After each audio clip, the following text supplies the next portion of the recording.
I began to realize at the end of the day, as long as there's breath in my lungs, there's hope in our hearts, and giving up's not an option. You and I and we, no matter what your unique situation, your storm, your struggle, your trauma, your abuse, your wounds, your scars, no matter what they are, and I know we've all got them on some way, somehow, some level, whatever they are, I promise you this, you are not a product of your past, you are not a product of your environment or your current unique situation, but you are always a product of how do we navigate through our storm. What we do is what we believe.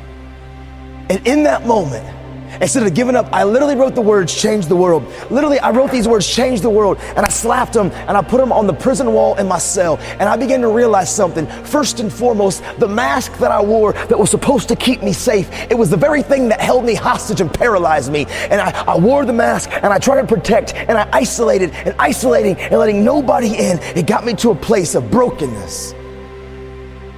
And I decided in that moment, I was done wearing that stupid mask. I was done being afraid of showing people my scars, my hurts, my pains, my wounds. And yep, that's a fearful thing because I don't know what others are going to do with when I begin to talk and to communicate. But I realized what was going to happen if I continued to wear the mask, man. Nothing ever changes unless we change. The mask doesn't keep you safe, it holds you hostage, y'all. But you know what I also had to realize? I was allowing things that I couldn't control to control me. You see, growing up, I blamed everything on my dad. I blamed everything on him. He was the reason that I skipped school. He was the reason for my attitude. He was the reason that I went to drugs. He was the reason for my suicidal thoughts. He was the reason for every destructive behavior. Like, I blamed everything on him being ripped out of my life. But you know what I had walked into this trap. I was allowing things that I couldn't control. Those situations that you didn't sign up for, you didn't want to have to deal with. It knocked, it came in front of you, and I allowed that thing that I had no say over, I allowed that to control me for so long. I was allowing things that I couldn't control to control me.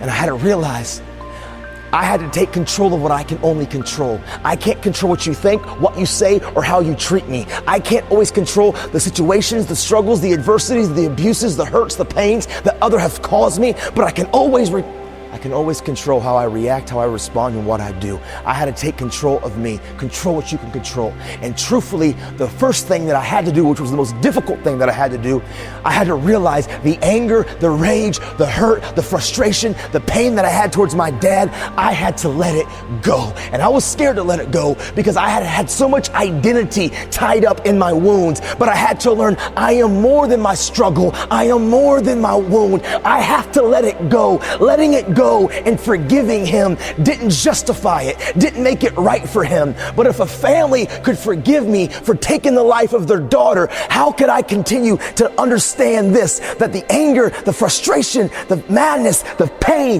that I had towards my dad, it was only poisoning me. And I had to let some things go.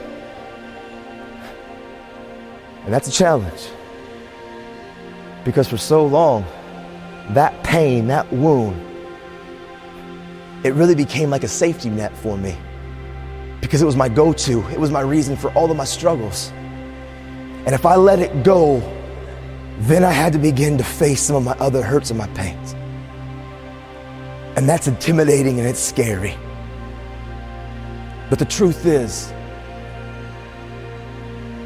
when we hold on to these things, it's not poisoning the people who did it to us. It's only holding you hostage. And so, I let it go. It didn't justify it. It doesn't make it okay. It doesn't mean that me and my dad became best of buddies. But it allowed me to begin to continue to pursue purpose. And we all got a purpose. Every one of you in this room, you were born to leave your fingerprints on history. Every one of you in this room were born to not just exist, but to experience life.